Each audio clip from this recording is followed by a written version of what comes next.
Selamat datang dalam live via Zoom Corporate Culture for Competitive Advantage BUMN's Akhlak as Core Values yang diselenggarakan oleh Jakarta Consulting Group dengan pembicara kita hari ini yaitu Profesor Dr. Abe Susanto, Chairman of the Jakarta Consulting Group, dan Dr. Alex Denny, Deputi Bidang SDM, Teknologi, dan Informasi Kementerian BUMN.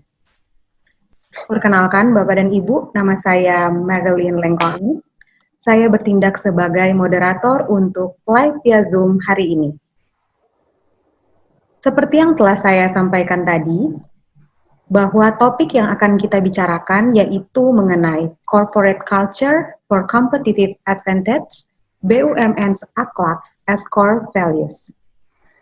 Adapun susunan acara untuk live via Zoom hari ini adalah yang pertama, pembukaan.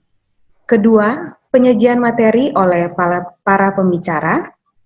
Yang ketiga, sesi tanya-jawab, di mana selama proses penyajian materi, Bapak dan Ibu bisa mencatat terlebih dahulu apabila ada pertanyaan yang nantinya dapat ditanyakan di sesi tanya-jawab. Kemudian yang terakhir yaitu penutup. Adapun untuk tata tertibnya yaitu sebagai berikut. Kok orangnya nunduk gini?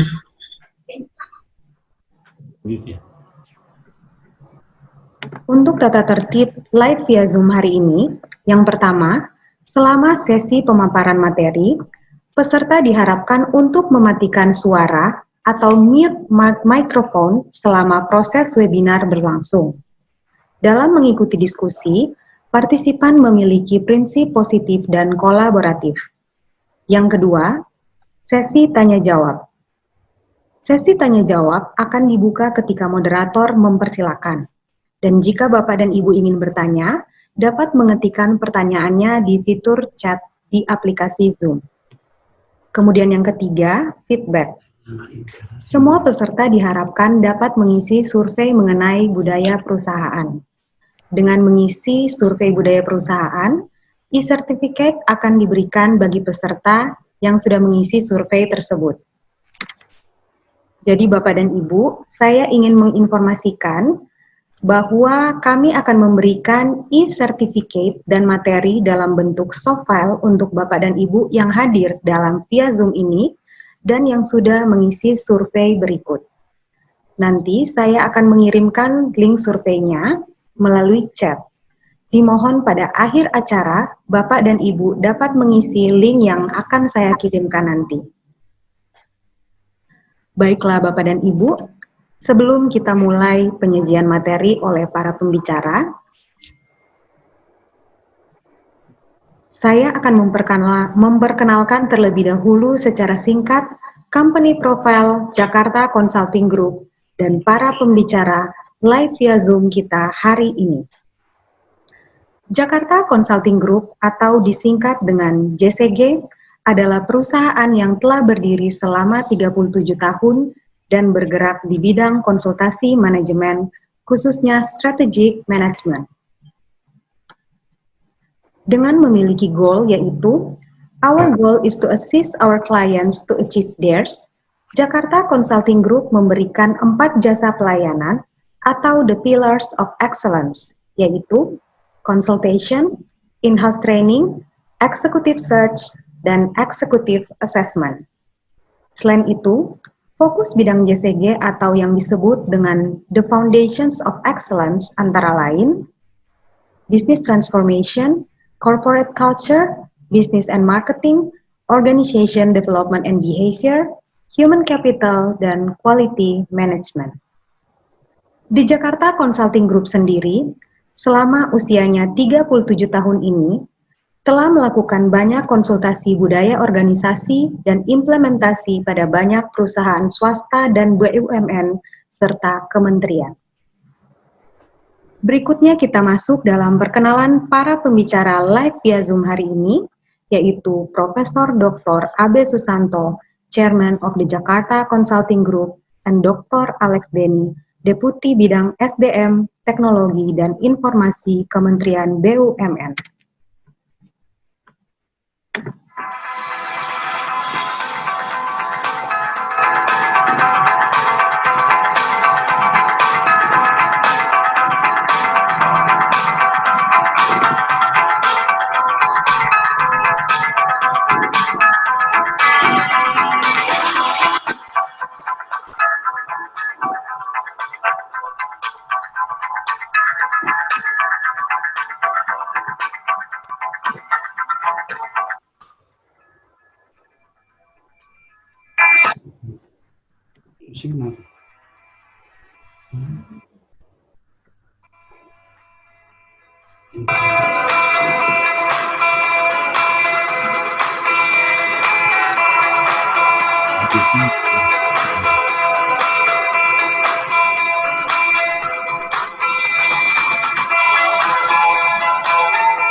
Bapak Abe Susanto, di samping latar belakang dari Fakultas Ekonomi, juga pernah belajar antropologi, politik, dan bisnis di program kajian wilayah Amerika di Universitas Indonesia. Beliau telah mempublikasikan lebih dari 60 buku, dan 3 diantaranya mengenai budaya perusahaan, yaitu budaya perusahaan, manajemen dan persaingan bisnis, menjadi super company melalui budaya organisasi yang tangguh dan futuristik, dan corporate culture and organization culture.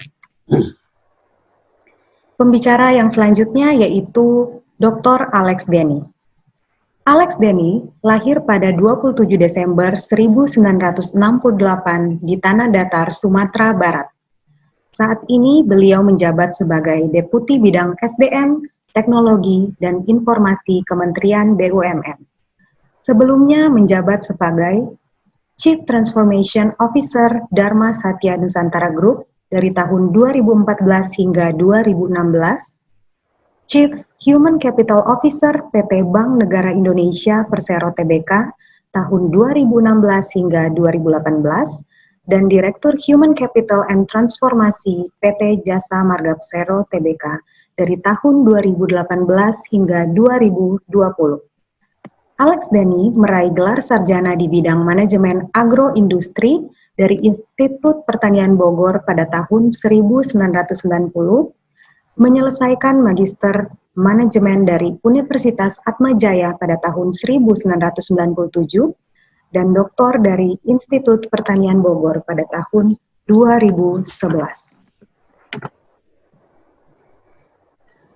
Demikian perkenalan secara singkat company profile dari The Jakarta Consulting Group dan pembicara kita hari ini.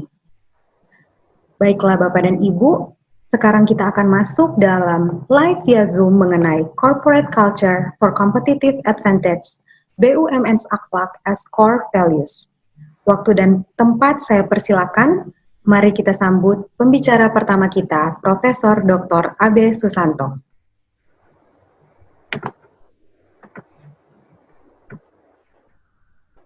Assalamualaikum warahmatullahi wabarakatuh. Waalaikumsalam warahmatullahi wabarakatuh. Shalom, Om Swastiastu, Namo Buddhaya, dan salam kebajikan. Salam Pancasila bagi kita semua. Ibu-ibu dan bapak-bapak, serta Pak Alex Denny yang saya hormati, Profesor Bungaran Saragi yang saya hormati, suatu kehormatan bagi saya untuk berada di sini pada siang hari ini. Tema kita adalah membahas mengenai budaya perusahaan untuk BUMN, di mana akhlak telah dicanangkan sebagai core values. Saya akan membahas beberapa isu penting berkaitan dengan hal ini. Setelah itu nanti mendalami core values-nya sendiri, Pak Alex Denny akan lebih kompeten untuk membicarakannya. Saya melihat dari core values akhlak yang telah dicanangkan, ini sudah jadi, maka ada 3 isu utama yang menjadi pembahasan kita. Yang pertama-tama adalah bagaimana dari core values ini harus dioperasionalisasikan dan dijajarkan. Jadi adalah pertama isu operasionalisasi dan isu penjajaran atau alignment dengan core values atau budaya perusahaan yang sudah ada sebelumnya. Masing-masing.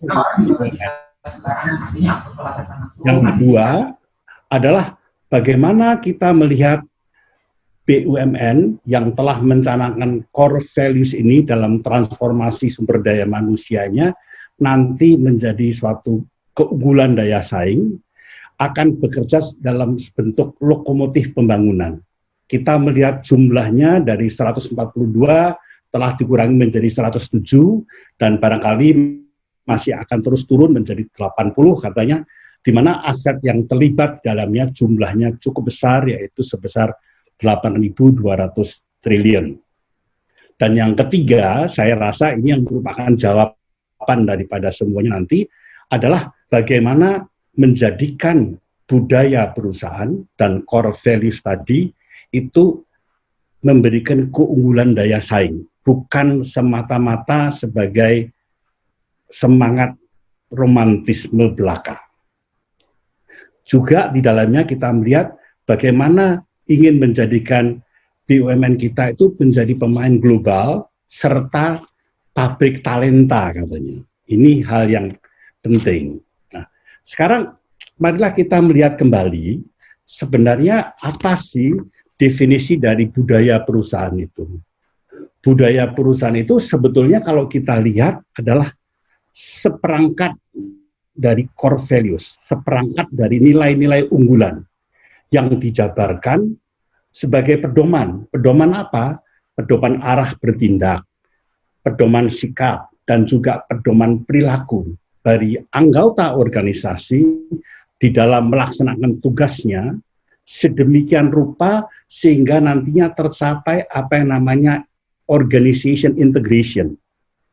Di samping itu juga kita gunakan di dalam menghadapi yang namanya business challenges, serta di dalam berhubungan dengan pihak-pihak luar, eksternal. Jadi ini adalah suatu pedoman yang sangat bernilai karena akan kita gunakan di dalam berperilaku ke dalam supaya kita menjadi satu kesatuan, dan kedua juga kita akan mempunyai pedoman di dalam menghadapi business challenges, dan yang ketiga di dalam berhubungan dengan pihak-pihak eksternal.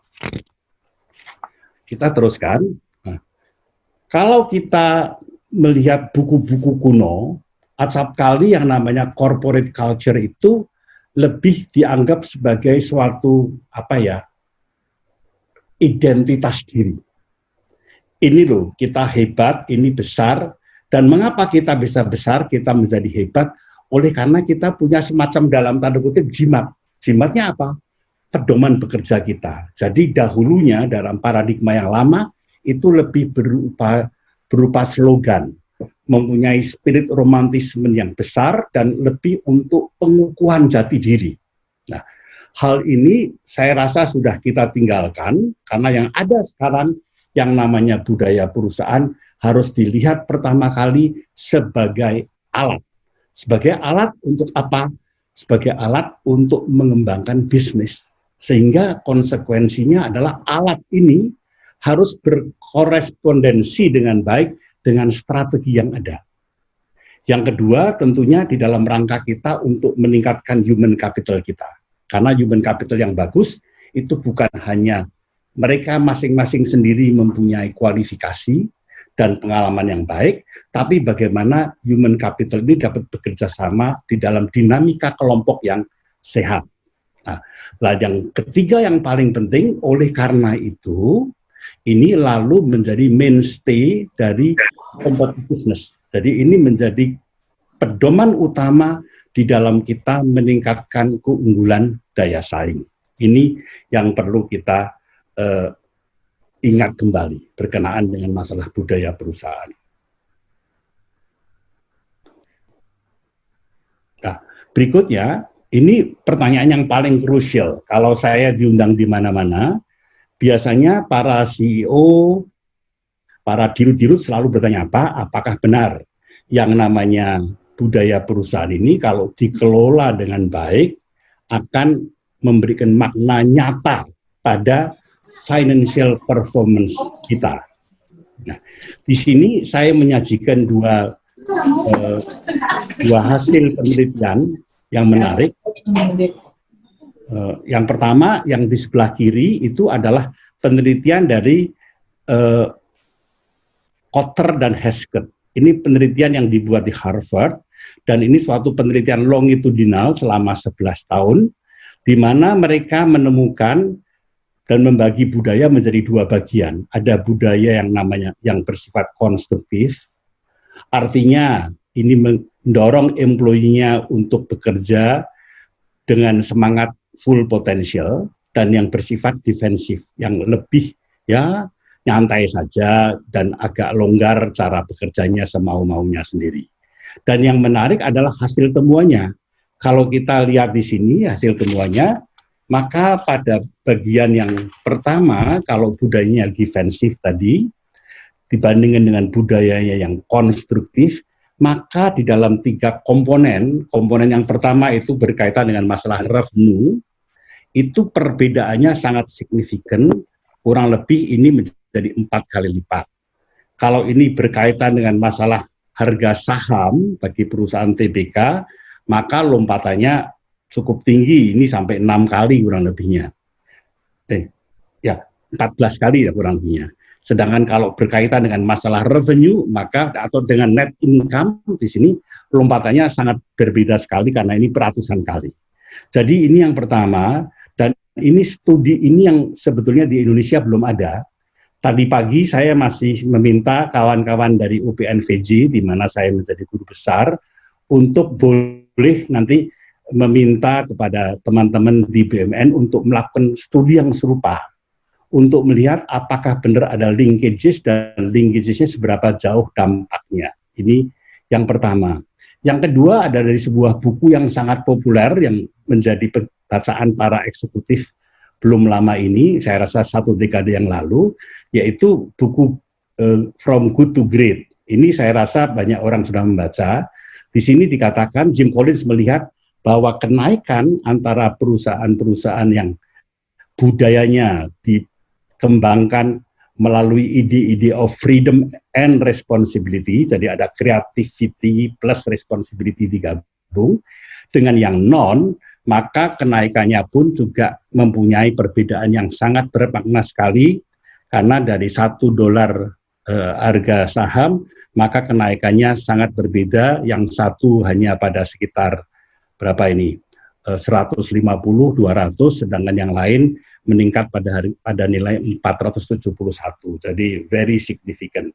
Ini biasanya adalah cara saya dalam berbicara dengan para eksekutif puncak untuk meyakinkan, yes, Ibu dan Bapak perlu menganggarkan waktu, pikiran, serta biaya yang cukup memadai untuk mengelola budaya perusahaan dengan baik. Dan ini nanti mungkin siapa tahu di Indonesia kita akan mempunyai studi sendiri, dan saya melihat ini BUMN mumpung ada core values yang baru, Pak Alex Denny, sampai nanti kesananya mungkin akan menjadi kesempatan yang sangat berharga sekali untuk kita lakukan penelitian.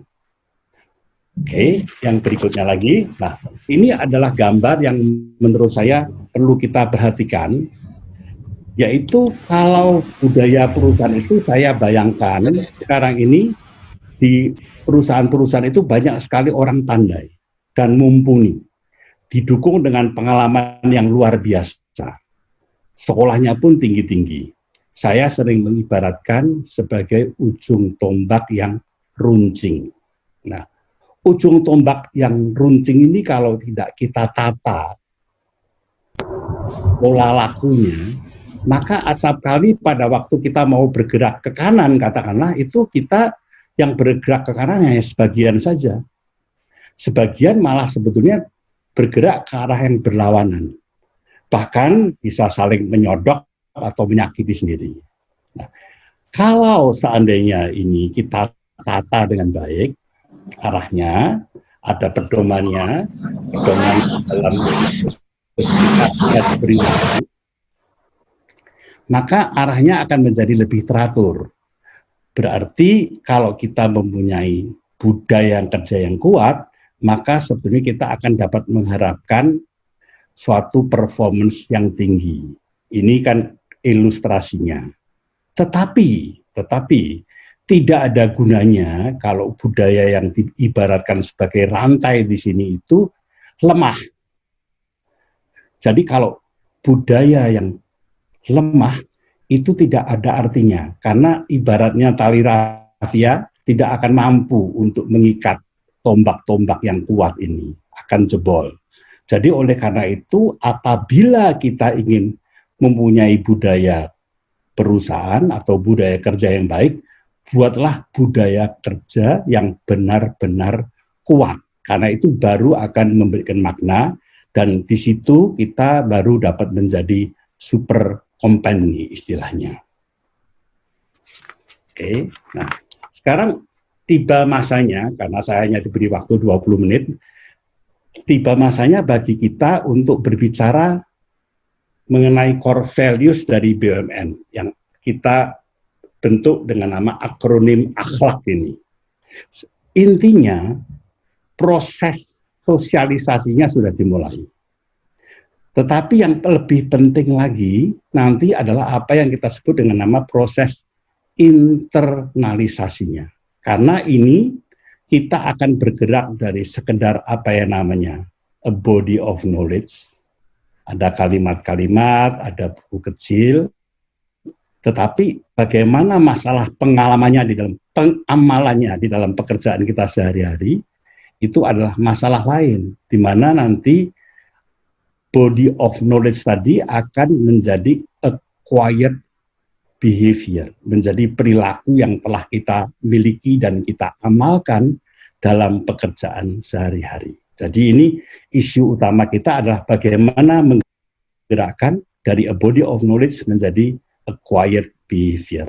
Nah, saya sering mengatakan dalam berbagai program konsultasi bahwa kami akan menganggarkan waktu, tenaga, dan biaya untuk yang namanya sosialisasi ini hanya sekitar 20%. Tetapi banyak waktu, tenaga, dan stamina yang lebih penting lagi, kita akan gunakan lebih di dalam proses internalisasi. Di dalam pergerakan ini dari sosialisasi dan internalisasi, ada beberapa faktor utama. Faktor yang pertama, ini adalah masalah proses. Sangat tergantung seberapa besarnya organisasi kita. Organisasi yang mempunyai sumber daya manusia sebesar 3.000, tentu akan lebih cepat daripada katakanlah Kementerian Keuangan yang anggota organisasinya hampir 100.000. Prosesnya tentu lebih lama, dan prosesnya pun juga tahapannya harus diatur. Kedua, ini adalah masalah manajemen perubahan, yang nanti masing-masing faktor akan tunduk pada hukum perubahan itu sendiri, yang sudah banyak kita kenal, yang kita sebut dengan nama the law of native, the law of chaos, serta juga the law of Eden, bukan? Ini yang sudah banyak menjadi kajian para ahli perubahan. Tetapi yang tidak kalah pentingnya adalah bagaimana dinamika kelompoknya. Bagaimana kelompok-kelompok yang proponen, kaum oposisi, dan mereka yang indifference, itu akan saling bermain di dalam organisasi. Ini hal-hal yang harus kita perhatikan. Di sisi yang lain, di dalam tahapan yang juga kita harus perhatikan, sebenarnya tahapan-tahapan kita itu intinya syarat dengan komunikasi. Jadi komunikasi menjadi sangat penting, di mana intinya yang pertama kali yang harus terjadi adalah kita menjual yang namanya transformasi nilai. Ini biasanya ada dua pendekatan pada awalnya. Pada waktu sosialisasi itu ada pendekatan yang namanya town hall meeting. Town hall meeting itu ada seorang atasan, mungkin Pak Erick Thohir, yang mengatakan saya proklaim mulai hari ini kita mempunyai core values yang namanya akhlak. Itu berarti town hall effect, dari satu orang sumbernya ke semua. Tetapi yang kedua, dan ini yang sering dilupakan atau sering lemah, adalah pendekatan yang sifatnya lebih cascading. dari satu level ke level berikutnya, dan ini harus terjadi. Apakah ini dari holding ke subholding, dari masing-masing holding ke anak-anak perusahaan, ataupun dari hierarki, dari dirut, direksi, GM, dari GM manager, dan seterusnya ke bawah. Ini pendekatan cascading biasanya mengizinkan adanya komunikasi aktif timbal balik. Dan yang ketiga, seseorang nantinya akan mencerna di dalam proses dirinya sendiri mengenai bagaimana enaknya saya. Apakah saya akan mendukung atau beroposisi atau saya lihat-lihat dahulu. Tapi proses ini biasanya juga harus didorong agar transinternalisasi ini berkembang ke arah yang positif bagi kita. Nah, yang menarik adalah dari masa ke masa Jakarta Consulting Group, kami banyak mengembangkan pendekatan assessment untuk menilai seberapa jauh sebetulnya nilai yang dijual, nilai yang kita tawarkan itu telah diterima dan diserap. Dan ini hal yang sangat menarik karena kita bisa tahu seberapa jauh lompatan yang harus kita lakukan dan seberapa gencar kita harus melakukan ini. Suatu contoh saya boleh menyebutkan tahun lalu, umpamanya kami pernah mencoba mengakses ada lebih dari 70.000 karyawan Kementerian Keuangan di seluruh Indonesia yang meliputi 514 kabupaten dan pemerintah kota. Itu kita bisa melihat sebetulnya seberapa jauh setelah diterima nilai-nilai yang kita tawarkan. Ini saya rasa menjadi suatu pedoman, menjadi yardstick bagi kita seberapa jauh kita harus melangkah dan seberapa agresifnya kita harus melangkah. Nah, kalau kita lihat pergerakan dari mengetahui, memahami, kemudian masuk kotak menerima, menghayati dan mengamalkan ini, memang kan jelas tujuan daripada values yang kita sosialisasikan dan internalisasikan, karena kita ingin yang namanya budaya perusahaan itu intinya adalah pengamalan values di dalam lingkungan kerja sehari-hari, bukan di dalam buku atau di dalam ruang kelas ataupun dalam ruang meeting, di dalam lingkungan kerja sehari-hari. Ini yang harus benar-benar kita tekankan. Oleh karena itu, di kotak sebelah kanan bawah ini biasanya para ahli budaya perusahaan selalu setia dengan mengarahkan semuanya secara berurutan, mulai dari visi dan misinya, lalu values-nya apa, ini corporate values-nya apa, core values-nya apa, kemudian dari situ kita akan menjabarkan apa yang namanya key behavior yang sudah ada di akhlak itu, kemudian kita juga akan menjabarkan core kompetensinya apa, dan yang lebih penting lagi juga kemudian key action-nya apa, tindakan nyatanya apa. Ini saya rasa adalah lembar yang memberikan gambaran pada proses sosialisasi yang kita pentingkan. Nah, lalu ada catatan kecil di sini, kita harus sangat memperhatikan cara kita melakukan intervensi. Karena kalau intervensi kita salah, maka hasilnya akan sering harus mengulang kembali. Contohnya, kalau kita melakukan pendekatan sosialisasi dan internalisasi ini, selalu intervensi yang kita lakukan pertama kali adalah yang namanya mindset intervention. Pola pikirnya yang harus kita intervensi. Baru setelah itu kita mengintervensi organisasinya. Setelah organizational intervention selesai, baru kita menggarap yang namanya culture intervention. Untuk ini kalau dalam manajemen perubahannya kan kita katanya harus mencairkan dulu, di unfreezing, kemudian di refreezing kembali. Nah, ini adalah kita harus melakukan yang namanya urutan dari mindset, organizational, dan cultural intervention. Nah, Ibu dan Bapak, ini saya rasa adalah PowerPoint yang terpenting yang harus kita perhatikan di dalam pelaksanaan program akhlak nanti. Saya akan membatasi waktu di sini supaya saya tidak mengambil waktunya Pak Alex Denny lebih lanjut.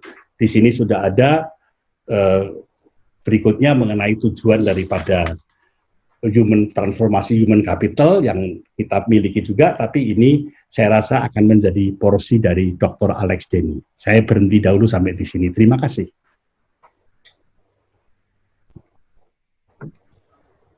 Baiklah Bapak dan Ibu, kita telah mendengarkan pemaparan materi yang sangat informatif dari Bapak AB Susanto. Untuk semakin memperkaya pengetahuan kita, khususnya mengenai core values akhlak BUMN, mari kita sambut pembicara selanjutnya yaitu Dr. Alex Denny. Silakan Bapak. Terima kasih. Terima kasih Pak AB Susanto, Jakarta Consulting Group, undangannya. Suatu kehormatan bagi saya untuk sore ini hadir di sekitar teman-teman secara virtual. Kebetulan ada guru saya di sini, Prof. Bungaran. Selamat sore, Prof. Dan ada senior saya juga di sini, ada Pak Didi, ada beberapa rekan. Ya, senang sekali, sayang kita tidak bisa berjabat tangan, tapi kita bisa bertatap-tatapan layar saja ya. Saya mungkin tidak akan menceritakan apa itu akhlak, apa key behavior-nya secara mendalam, karena ini bukan forum eksklusifnya karyawan BUMN. Tetapi saya akan ceritakan the why behind ini. Ya, the why jauh lebih penting daripada the what-nya. Ya. Dan kemudian mungkin tadi kita dapat insight dari Pak AB Susanto, what next ya? Apakah ini sekedar punya-punyaan ya, kemudian pemanis-pemanis saja, atau ini akan mewarnai segenap aspek dari pengelolaan human capitalnya kita. Pertama, the why-nya adalah kita tahu global trend tidak bisa dibendung ya, namanya trend, kita hanya bisa mengantisipasi dan memilih senario-senario yang mungkin kita lakukan untuk berjalan di dalam tren global itu. Kita tahu beberapa kali kita berdiskusi tentang VUCA, ya, dunia yang makin lama makin volatile, makin uncertain, makin kompleks, dan seterusnya. Kita juga tahu bahwa business challenge makin lama makin luar biasa dahsyatnya, customer makin demanding, kompetitor makin gak ketahuan siapa yang menjadi kompetitor. Kalau dulu kita bicara bank, mungkin kompetitornya sesama bank, tetapi mungkin sekarang kalau kita bicara bank, kompetitornya bisa jadi OVO, bisa jadi Gojek, bisa jadi Alipay, WeChat. Begitu juga kalau kita bicara perusahaan jalan tol misalnya, kompetitornya siapa? Ya, dulu mungkin kita berpikir sesama operator jalan tol. Kita tidak pernah berpikir bahwa Zoom meeting ini bisa menjadi kompetitornya jalan tol. Karena orang yang tadinya harus meeting ke Surabaya, meeting ke Semarang, sekarang nggak usah ke Semarang ya, tinggal buka laptop lalu dia sampai di Semarang. Dan ini dunia yang semakin terbuka, semakin cepat perubahannya, tentu saja tidak luput dari pertarungan yang kalah, yang menang, ya, katanya winning or losing begitu cepat sekarang terjadi. Ya, dulu kalau seminar seperti ini, kalau kita tanya siapa yang nggak punya Nokia, nggak ada yang angkat tangan. Dan sekarang kalau kita tanya siapa yang masih pegang Nokia, mungkin cuma 1-2 orang yang angkat tangan, yang barangkali punya emotional attachment dengan Nokia-nya itu. Dulu kalau kita tanya siapa yang tidak punya BlackBerry, mungkin sulit sekali orang tidak punya BlackBerry ya. Tetapi sekarang mungkin sudah nggak ada di kantong kita. Dan begitu juga fenomena bagaimana perusahaan-perusahaan besar muncul dengan fenomena-fenomena ajaibnya. Ya. Perusahaan media terbesar tidak punya konten. Perusahaan akomodasi terbesar tidak punya kamar, ya, tidak punya akomodasi. Perusahaan retail terbesar tidak punya inventory. Dan perusahaan transportasi terbesar tidak punya kendaraan. Dan kalau kita lihat fenomenanya, kalau kita bicara top 10 global market cap, kalau dulu 10 tahun yang lalu, semuanya mungkin didominasi oleh oil company, ya, hanya 2 teknologi based company yang ada di dalam 10 besar market cap itu. Tetapi sekarang, hanya 2 yang bukan teknologi based company. Jadi begitu dahsyatnya percepatan yang terjadi dalam 10 tahun terakhir. Dan kita juga udah sering berdiskusi tentang revolusi industri, ya, bagaimana proses yang rigid harusnya agile, bagaimana yang manual harusnya di-automated, bagaimana produk-produk yang tadinya standardized harus di-personalize dan seterusnya. Ini semua kita diskusikan, tetapi sedikit sekali yang kita kemudian adopsi, selalu saja transformasi, selalu saja dihadapkan pada kendala-kendala. Padahal kita tahu yang namanya transformasi itu harus diakselerasi. Karena kalau tidak diakselerasi, ya dia seperti snowball, seperti bola salju.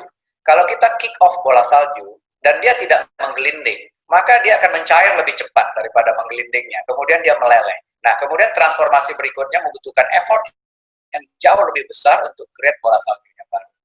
Tetapi kita tahu bahwa perilaku manusia adalah selalu saja ingin berubah ke sesuatu yang baik, tapi kalau bisa jangan sekarang ya. Ibaratnya kalau kita bicara transformasi itu katanya seperti orang kalau ditanya mau ke surga nggak? Ya semua orang bilang mau. Tapi kalau bisa jangan hari ini gitu. Ya tunggu siap dulu deh. Nah transformasi biasanya begitu. Kita semua orang mau transformasi, tapi kalau bisa jangan hari ini karena kita belum siap. Jadi kecenderungan kita menunggu siap untuk melakukan transformasi. Padahal harusnya kita bertransformasi agar kita siap menghadapi dunia yang begitu cepat berubah itu. Dan untuk kami yang ada di Human Capital, tantangan berikutnya adalah bagaimana kita menghindari terjadinya massive layoff. Ya, diperkirakan dengan teknologi development saat ini, job-job yang sifatnya rutin, transaksional, administratif itu diperkirakan akan segera menghilang dan digantikan oleh teknologi. Karena teknologi jauh lebih akurat melakukan itu. Diperkirakan bahkan dalam 2 tahun ke depan, 75 juta job globally akan hilang dengan karakter-karakter yang saya sebutkan tadi. Tetapi the good side of technology adalah kalau ada job yang hilang, dia biasanya juga create job baru. Dan bersyukur kita bahwa diprediksi jumlah job yang baru ini bahkan lebih banyak jumlahnya daripada job yang akan hilang. Tetapi tentu saja job yang baru ini membutuhkan skills baru, knowledge baru, dan behavior baru agar kita bisa menghadapi tantangan-tantangan di dunia yang baru. Jadi kita punya PR, bagaimana menghindari massive layoff dengan tentu saja melakukan reskilling, upskilling employee kita agar mereka siap menghadapi tantangan yang makin lama makin berat. Nah, kita dihantam oleh COVID-19 pandemic, tentu saja ini bukan kabar yang baik, tetapi the good side of COVID-19 adalah dia sudah menarik pelatuk untuk kita dipaksa melakukan transformasi lebih cepat daripada sebelumnya. Saya 2012 ada di sebuah perbankan, ya. Saya beruntung sekali, saya termasuk orang yang beruntung. Ada 4 BUMN yang pernah saya layani dan 4 perusahaan swasta yang pernah saya layani sebagai employee dan profesional. Jadi 2012 pertama kali saya kembali lagi ke BUMN setelah keluar sejak lama. Itu waktu mau menerapkan flex time management saja, itu rapat direksinya 3 kali dan nggak putus-putus. Ya, bank nggak bisa flex time. Ya, kita ini BUMN, kita ini plat merah, nggak mungkin flex time itu dilakukan. Ya, tetapi saya tetap mendorong agar ada pilot project dilakukan. Ya, dan alhamdulillah 2 tahun di sana itu ada sekitar 18 grup yang sempat menerapkan flex time secara bertahap setelah dilakukan pilot project dan lain-lain. Dan sisanya grup yang belum sempat kemudian di-freeze, tidak ada lagi flex time untuk grup baru waktu saya keluar dari sana. Butuh 2 tahun hanya untuk implement 18 dari mungkin sekitar berapa puluh grup yang ada di bank itu, ya. Tetapi oleh COVID-19 hanya 2 minggu saja semua orang working from home dan bisa, ya. Jadi ya saya mesti mengadmit bahwa COVID-19 saya katakan sebagai mungkin the global chief transformation officer yang paling sukses, ya, so far. Dan ini adalah momentum yang harusnya kita manfaatkan. Nah, itu global trendnya. Sekarang bagaimana dengan domestik? Saya selalu tidak bosan-bosan menyampaikan kepada para profesional bahwa kita ini termasuk beruntung, ada di negara yang dirahmati luar biasa oleh Yang Maha Kuasa. Kita diberikan segala macam sumber daya alam, ya, emas, timah, batu bara, gas, ya, minyak bumi, ikan, hutan, dan lain-lain. Dan karena itu hampir semua analis memperkirakan kita akan menjadi kekuatan ekonomi terbesar keempat di dunia pada tahun 2050. Mungkin 2045 kita sudah diperkirakan menjadi ekonomi terbesar ke-5 di dunia. Bahkan katanya ada prediksi terbaru 2024 mungkin kita akan masuk ke 5 besar PDB. Anda bayangkan ekonomi sebesar itu, ya. Lepas kita tiap hari masih berdebat, bertengkar saja untuk urusan ini, urusan itu gitu, ya. Tetapi ekonomi kita tumbuh kemudian menjadi tetap menjadi raksasa ekonomi yang diperhitungkan di dunia. Kebayang nggak kalau kita tidak bertengkar? Kebayang nggak kalau energi kita salurkan ke sesuatu yang lebih positif secara bersama-sama? Ini tentu akan bisa mempercepat ini terjadi. Dan karena saya suka nonton bola ya, saya suka bercanda dengan teman-teman. Kalau sekarang kalian nonton bola tiap Sabtu Minggu Liga Inggris, tahun 2045-2050 orang Inggris nonton Liga 1 itu. Karena ekonomi sebesar ini mampu mendatangkan Cristiano Ronaldo, Lionel Messi dan lain-lain ke Liga 1 Indonesia itu ditonton oleh segenap penikmat bola gitu. Nah, belum lagi kalau kita bicara digital economy, kita consider as one of the biggest digital economy in the Southeast Asia. Dan ini adalah momentum. Kita tentu tidak ingin hanya menjadi sekedar market, ya. Bagaimana kita bisa menjadi pelaku pasar, bukan sekedar objek dari pasar digital ini. Dan belum lagi yang Maha Kuasa memberikan lagi bonus ke kita, ya. Tidak diberikan ke banyak negara, diberikan ke negara ya yang menurut saya ini patut sekali kita syukuri bahwa jumlah penduduk yang menghasilkan income jauh lebih besar daripada dependent citizen, ya, manula dan balita. Dan ini bonus Windows-nya mungkin sekitar 10 tahun ke depan. Dan dalam 10 tahun ke depan itu, 70% dari total angkatan kerja itu adalah millennials. Nah, itu sebabnya mungkin mengapa millennials ini perlu kita diskusikan terus secara lebih fokus, mengingat memang berbeda. Mereka adalah digital native. Sementara para pengambil keputusan saat ini adalah digital imigran. Jadi bagaimanapun juga pasti akan ada konflik cara berpikir antara imigran dengan native. Itu wajar saja terjadi. Dan kalau kita bisa mengharmonize itu, kalau kita bisa melewati masa-masa itu, maka kita akan bisa mengambil keputusan-keputusan yang tepat untuk generasi berikutnya melanjutkan suksesnya. Jadi saya ambil contoh yang sederhana saja, cara berpikir yang berbeda. Kita dihantam oleh COVID, kemudian kita semua melakukan PSBB agar kita bisa memutus rantai penyebarannya. Begitu mulai longgar, cara baby boomers dan Gen X berpikir adalah, loh sekarang sudah bisa longgar loh, kalian sudah harus masuk ke kantor. Itu cara berpikirnya baby boomers dan Gen X. Sementara milenial cara berpikirnya adalah, loh selama ini kita bekerja di rumah, ternyata sebagian pekerjaan kita lebih produktif. Ngapain kita ke kantor kalau bisa dikerjakan di rumah? Nah ini aja sudah create konflik. Yang satu berpikir kalau bisa di rumah kenapa harus ke kantor, yang satu berpikir kalau sudah bisa ke kantor ya kalian ke kantor dong gitu. Nah ini baru hal-hal kecil. Nah sementara dengan ekonomi yang besar itu kita masih punya problem dengan unemployment. Jadi 2019 sebelum COVID saja unemployment rate kita masih sekitar 5,28%. Dengan COVID mungkin akan meningkat sedikit. Ya Amerika saja unemployment rate naik 13%. Ya kita bisa jadi juga bisa naik ya dari 5,28%. Dan problemnya adalah dilemanya adalah talentnya shortage. Jadi kuenya besar, ekonominya terbuka, orangnya banyak, yang nganggur masih ada, tapi talentnya shortage. Jadi kalau bahasa sederhananya, orang banyak tapi nyari orang susah gitu. Nah, ini tentu mesti kita waspadai. Kenapa? Karena secara nation, kita competitiveness-nya kalah dengan negara tetangga. Jadi Global Competitiveness Index kita kalah dengan negara terdekat. Negara terdekat kita peringkat 1 di dunia, Singapura. Bayangkan tidak punya emas, tidak punya minyak, tidak punya timah, tidak punya segala macam. Kita impor minyak dari Singapura. Ya, begitu kompetitifnya mereka. Dan ini juga dicerminkan oleh Global Talent Rank kita yang juga ketinggalan dari mereka.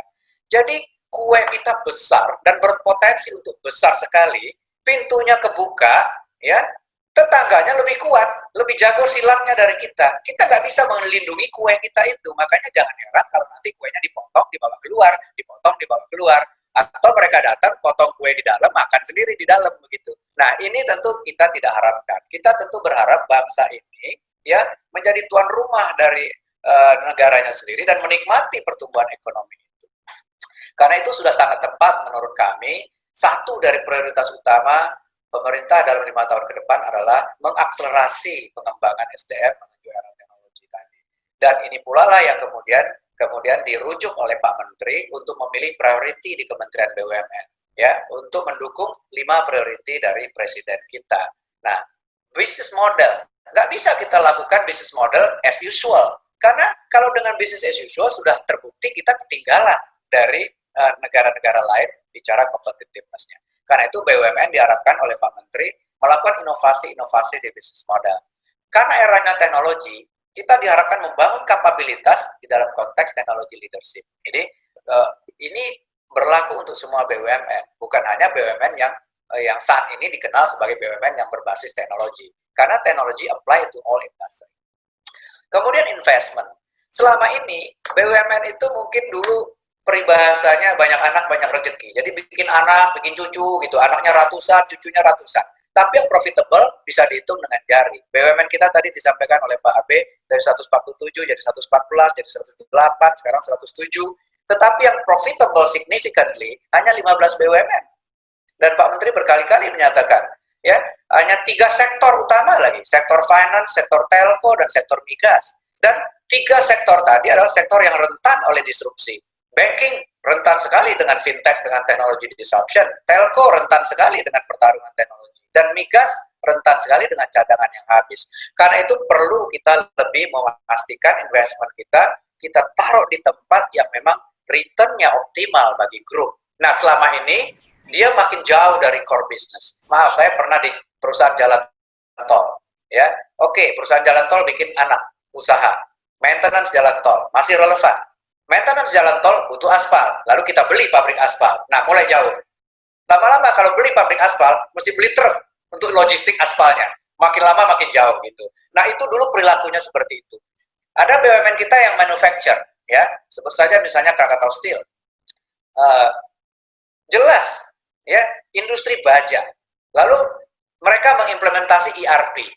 Kemudian bikin anak perusahaan menjadi resellernya ERP tadi. Jadi jadilah perusahaan IT di bawah Krakatau Steel. Nah, ini banyak sekali perilaku kita yang mungkin dulu ya tidak memikirkan di mana rupiah demi rupiah tadi menghasilkan return yang lebih besar dan sustainable dalam jangka panjang. Nah, ini tentu harus dikembalikan. Karena itu Pak Menteri menyatakan, buka kembali ke core business yang udah dilepas, dilebur, dilikuidasi kalau perlu dan segala macam. Dan ini semua membutuhkan talent. Dan karena itu talent menjadi salah satu priority. Dan apapun yang kita lakukan, at the end, ya kita harus menjadi economic dan social value untuk Indonesia. Nggak ada gunanya BUMN bilang kita maju, kita kompetitif, tapi tidak create economic social value untuk Indonesia, nggak ada gunanya. Karena itu 5 priority ini tentu saja menjadi acuan bagi kami di Kedeputian SDM, Teknologi dan Informasi untuk juga mendesain bagaimana caranya mengakselerasi transformasi human capital di BUMN. Nah, tadi Pak Abe sudah cuplik slide-nya. Kami diminta tidak hanya egois untuk memperkuat daya saing BUMN, untuk menjadikan BUMN menjadi pemain global, tetapi diharapkan BUMN juga menjadi pabrik talenta. Kenapa? Karena ekonomi yang besar tadi, dengan talent yang shortage tadi, kita harus bertanggung jawab menyediakan talenta juga buat perusahaan-perusahaan dalam negeri, buat institusi-institusi lain, buat lembaga-lembaga lain. Karena bagaimanapun juga BUMN punya amunisinya untuk membangun talenta. Sepertiga dari kekuatan ekonomi digerakkan oleh BUMN, baik langsung maupun tidak langsung. Nah, karena itu 2 ini yang dijadikan tujuan transformasi human capital. Nah, bagaimana cara mengakselerasi? Kalau dulu kita lihat BUMN kita stand alone, berdiri sendiri-sendiri, ya. Karena dia stand alone, dia memikirkan dirinya sendiri. Harus bikin training center-nya sendiri, harus bikin sistem HR-nya sendiri, harus bikin aplikasi human, ya. Bayangkan, kulturnya sendiri, budaya perusahaannya sendiri. Apa ongkosnya? Ya, 100 anak dan cucunya dan sendiri-sendiri. Nah, dulu kenapa ini terjadi? Karena Kementerian BUMN perannya juga hanya sebagai aktif shareholder. Kita hanya memberikan aspirasi pemegang saham pada setiap sebelum RUPS misalnya. Tetapi cara ini ternyata tidak ampuh membuat sukses terjadi secara berkelanjutan. Cara ini ternyata membuat BUMN yang sukses sekali, yang ketinggalan banget di belakang. Jadi yang larinya kencang, lari kencang sekali, yang ketinggalan banget. Nah, ini tentu menjadi problem pada waktu kita mau bicara bagaimana mengakselerasi.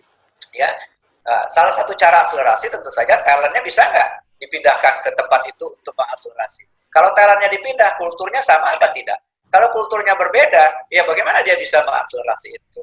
Jadi ini adalah yang terjadi sebelumnya.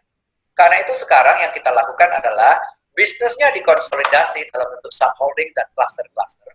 Yang disederhanakan hanya sekitar 12 cluster saat ini, masing-masing 6 cluster di Wamen 1.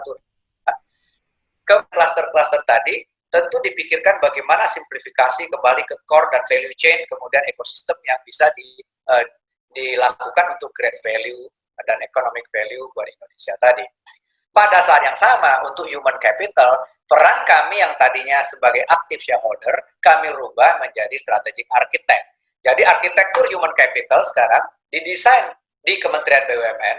Tentu saja kami tidak lone genius sendirian, kami pasti melibatkan direktur capital untuk mendesain ini bersama-sama. Dan setelah didesain arsitekturnya, kemudian kita deploy ke seluruh BUMN untuk diterapkan. Dan ini kami duga bisa mengakselerasi dan mengecilkan disparitas antara BUMN yang maju dengan yang ketinggalan tadi. Ya, kalau yang maju itu betul-betul maju. BUMN kita ada yang masuk ke Fortune 500, ada yang masuk ke Forbes 2000 dan lain-lain. Tetapi yang ketinggalan bayar gaji juga bisa ditunda gitu. Jadi ini jauh sekali disparitasnya. Karena itu sekarang arsitekturnya dibuat seragam, kemudian dikontekstualkan ke masing-masing BUMN dengan deployment yang lebih cepat. Nah, apa elemen dari arsitektur human capital yang sudah kami identifikasi untuk didesain arsitekturnya? Yang pertama adalah core values, agenda kita hari ini. Bayangkan 108 punya 108 values yang berbeda, ya. Butuh 108 konsultan untuk mendevelop core value-nya dan melakukan internalisasinya. Sekarang kalau kita punya satu core value yang sama, ini akan memudahkan kita pada waktu melakukan talent mobility dari satu BUMN ke BUMN lain. Sehingga dia tidak harus menyesuaikan diri dengan kultur yang berbeda. Itu yang pertama. Kedua adalah employer branding.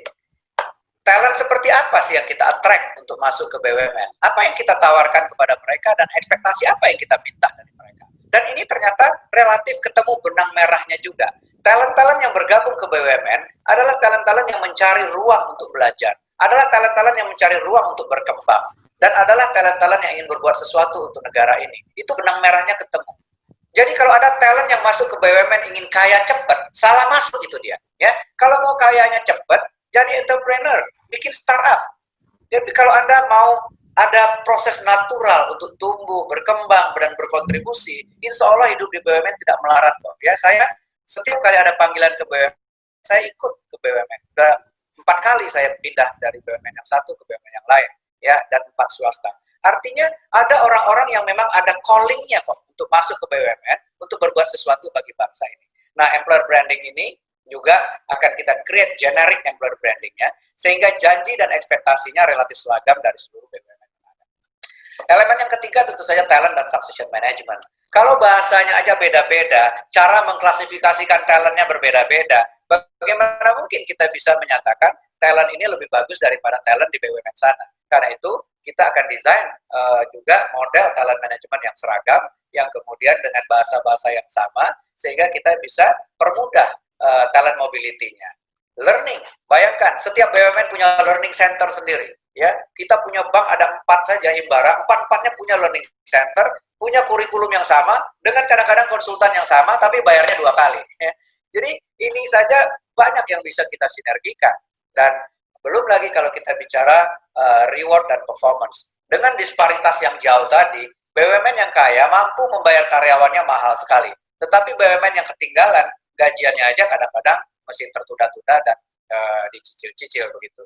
Nah, ini tentu mesti kita berani bermimpi bahwa one day kita harus punya harmonisasi dalam total reward. Dan ini hanya bisa dilakukan kalau kita lakukan desain struktur total reward-nya seragam, sehingga pada waktu kemampuan membayarnya mulai ada, maka dengan mudah itu bisa dilakukan. Ya, seperti kalau di domestik, kalau kita benchmark Astra Group misalnya, ya, kalau kita pindah dari grup satu ke grup yang lain, total annual net income-nya relatif tidak terlalu jauh berbeda untuk role yang seragam. Dan kemudian belum lagi bicara teknologi, ya. 108 BUMN dengan anak cucunya punya platform teknologi human capital yang berbeda-beda. Bayangkan betapa mahal investasi yang kita lakukan, tetapi investasi yang mahal itu tidak bisa dioptimize, kita tidak bisa baca datanya, kita tidak bisa lakukan analitik, karena platformnya beda-beda. Jadi tiap bulan kami harus minta data. Coba kirim data jumlah BOD-1 yang usianya di bawah 40 tahun, kirim data. Bulan depan kita minta lagi, yang perempuan BOD-nya berapa, ya. Bayangkan tiap minggu kita butuh data baru, analisa yang baru untuk mengambil keputusan yang baru, dan setiap kali itu dibutuhkan kita minta data ke BUMN-nya. Ya, alangkah menyedihkan kalau itu dilakukan terus-menerus, yang minta mulai bosen, yang diminta apalagi gitu. Nah, kebayang kalau kita punya satu platform teknologi, ya, semua karyawan BUMN, anak cucunya ada di platform itu, tentu analitik akan terjadi, akan lebih mudah dilakukan, pengambilan keputusan yang data driven lebih mudah dilakukan oleh kita. Dan inilah yang kemudian kami juga cita-citakan dalam 5 tahun ke depan, 7 elemen ini mudah-mudahan berhasil kita exercise. Dan 3 di antaranya adalah quick wins, yaitu butir 1, 2, dan 3. Itu quick wins yang saya janjikan kepada Pak Menteri pada waktu saya direkrut menjadi deputi, dan alhamdulillah 3-tiganya sudah kita deliver. Nah, sekarang masuk ke core value akhlak. Bagaimana proses menemukan akhlak? Akhlak ditemukan dengan 2 approach. Pertama, top down. Top down itu dilakukan oleh Pak Menteri. Pak Menteri menyatakan, ya, kalau kawan-kawan ingat, waktu pertama kali Pak Erik menjadi Menteri BUMN, nggak berapa lama setelah itu ada kasus-kasus. Kasus Garuda, ada motor gede ditemukan, ada Jiwasraya, ada Sabri, dan segala macam. Lalu Pak Menteri menyatakan, seandainya kita bekerja berpegang kepada akhlak yang baik, maka kasus-kasus seperti ini harusnya tidak terjadi. Gitu. Nah, lalu beliau menyatakan, akhlak harus menjadi core value-nya BUMN. Nah, proses yang kedua adalah bottom up. Kami mencoba mengidentifikasi seluruh core value yang ada di 108 BUMN waktu itu. Dan ternyata core value itu mirip-mirip, walaupun judulnya beda-beda. Yang satu menyebutnya integritas, yang satu menyebutnya terpercaya, yang satu menyebutnya jujur, yang satu menyebutnya bertanggung jawab. Lah itu kan amanah, memegang kepercayaan yang diberikan. Lalu ada yang menyebutnya profesional, ada unggul, ada excellent, ya udah itu kan kompeten. Jadi dengan proses top down dan bottom up tadi, maka akhlaknya Pak Menteri tadi kita jadikan akronim yang juga diisi oleh core value yang sebetulnya sudah ada dari masing-masing BUMN. Jadi prosesnya klop sekali, top down, Pak Menteri bilang kita perlu akhlak, dan kemudian akhlak itu ternyata juga bisa menjadi akronim dari core value yang kita kumpulkan dari 108 BUMN. Ya. So itu cara proses menemukannya. Dan apa itu akhlak? Saya kira tadi sudah disampaikan bahwa amanah adalah keyakinan kami bahwa memegang teguh kepercayaan yang diberikan itu adalah sesuatu yang mandatori untuk BUMN. Kompeten adalah keinginan untuk terus belajar dan mengembangkan kapabilitas. Belajar itu bukan hanya diri sendiri, tetapi memberi kesempatan orang lain belajar agar organisasi itu memiliki kapabilitas yang lebih baik. Harmonis, ya, kita mesti saling peduli dan menghargai perbedaan, bukan menghujat perbedaan, bukan kemudian energi kita habis untuk ya menahan agar transformasi tidak terjadi dan seterusnya. Dan loyal, pada akhirnya kita bekerja buat siapa? Buat bangsa dan negara, bahkan bukan buat Pak Menteri, bukan buat Pak Presiden, buat bangsa dan negara. Itu ujungnya harus ke sana. Jadi apapun yang kita kerjakan, dedikasi kita haruslah untuk kepentingan bangsa dan negara. Dan karena eranya VUCA, ya, adaptability menjadi penting. Dan kemudian tidak ada kesuksesan yang terjadi kalau kita bermain sebagai individual player. Kesuksesan hanya terjadi kalau kita bermain sebagai sebuah tim yang berpikir bagaimana meng-create sinergi. Saya kira itu Pak Abe, mudah-mudahan the why, the how, the what dari akhlak ini bisa memberikan gambaran sedikit kepada teman-teman. Nextnya tentu kami akan embed akhlak ini dalam sistem-sistem human capital lainnya. Ya, memiliki akhlak, performance management tentunya akan kita kaitkan dengan akhlak, reward system, bahkan talent management yang akan kita masukkan ke talent pool, tentu saja akhlak menjadi threshold agar mereka bisa masuk ke sana, no matter what performance mereka secara kuantitatif. Jadi nanti embedding mekanismenya lagi kami siapkan untuk mendorong agar akhlak ini bukan sekedar slogan yang di kick off. Town hall meeting sudah dilakukan oleh Pak Menteri 1 Juli yang lalu, dan ini baru 1 bulan kami sudah melakukan internalisasi ke beberapa BUMN secara masif, dan untuk selanjutnya cascading-nya betul Pak Abe Susanto, ini bolanya sekarang di tangan para CEO, untuk selanjutnya digelindingkan ke bawah, dan kemudian kita berharap snowball-nya terjadi. Saya kira itu, terima kasih, selamat sore, Assalamualaikum warahmatullahi wabarakatuh. Baik Bapak dan Ibu, kita akan menutup live via Zoom hari ini. Terima kasih kepada Bapak Alex Denny dan Bapak Abe Susanto untuk pemaparan materi dan jawaban-jawabannya.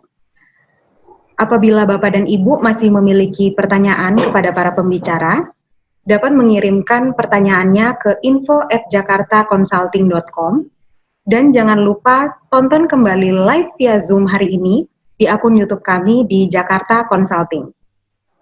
Baiklah semuanya, rangkaian acara live via Zoom hari ini telah selesai.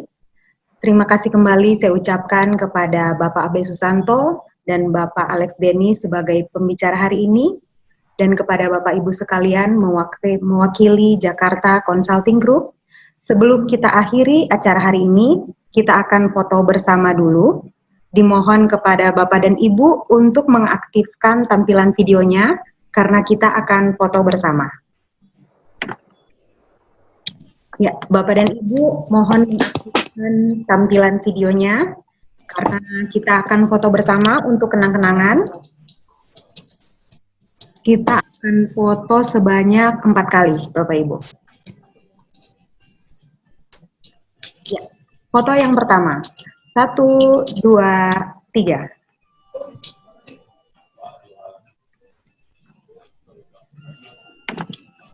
Kemudian foto yang kedua, Bapak Ibu.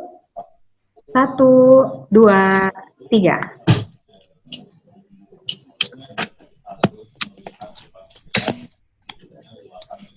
Foto yang ketiga, Bapak Ibu.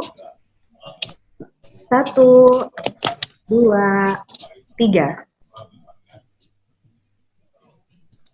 Kemudian foto yang terakhir, Bapak Ibu.